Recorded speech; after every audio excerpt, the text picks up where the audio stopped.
The other thing, now let's talk about it. Drew Gulak. There's a lot of layers to this little onion. He didn't get fired. He got released, is what the latest things were saying. And then to walk that even back further, he didn't get released. According to Triple H, he just didn't get his contract renewed. So his contract expired and they just didn't pick it up. That's according to Triple H. Was he prominent? Drew Gulak? No. Yeah. Okay. So, I mean, is it out of the realm of possibility that they wouldn't have re-signed him anyway?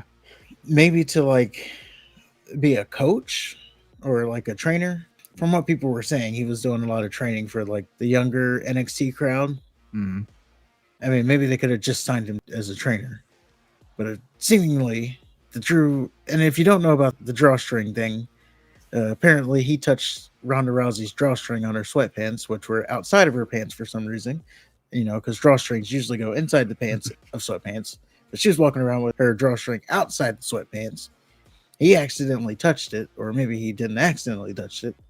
He touched it, and now he doesn't have a job. So that's the Ronda Rousey story.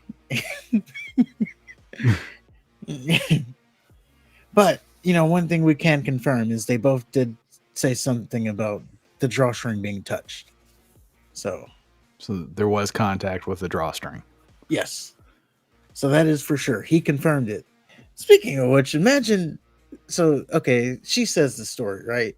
He touched my drawstring. Okay, maybe that's traumatic for her. And then he had to come out on social media and is like, well, 4 years ago, I met Ronda Rousey and I went to shake her hand and I accidentally touched her drawstring. Like, imagine having to hold that in your brain for that damn long. I touched her drawstring, but this was the exact scenario that happened. Like, why do you have to hold on to that? He was interacting with Ronda Rousey, who was at the time pretty big before she fizzled. You hold on to the drawstring part, especially if it's like what he said and he brushed against it as he was going to shake her hand. Like, I wouldn't remember that. Like, if it were me, I'd be like, I don't know. Well, she made a big deal out of it. her. She said she made a big deal about it. So, so maybe if that's the case, that part. Yeah. Like, oh, that bitch. I remember what happened. Yeah, that kind of makes sense. So, yeah, lesson to everybody out there, don't touch drawstrings. And also a lesson, keep your drawstring inside the pants, which is where it's supposed to be. Well, everybody apparently hated Ronda, so there's that too. There's another addition to this story. So Triple H, during the Backlash presser, he was asked about it.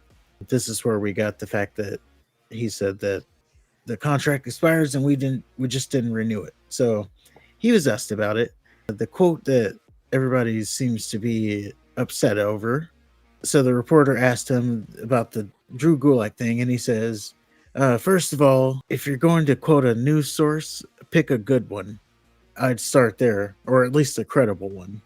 The guy who asked, he directly like brought up Fightful, and yeah, so now Triple H is catching heat because he said that they're not credible, and everybody's jumping to defend Fightful. And I mean, I don't really know too much about PW Insider.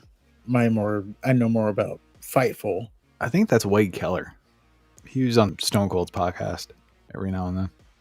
Okay. But yeah, everybody's jumping to defend. Oh, Fightful, you know, they get it more right than they get it wrong, and they're one of the more credible sources in the industry. Well, in this whole dirt sheet thing. So it's dumb. I think wrestling journalism's stupid to begin with. Oh, you're a journalist. You're a journalist. Remember that. No, I'm not. We don't break news. All we do is talk about shit that's interesting to us. We're not a credible news source. There you go. We are not the news.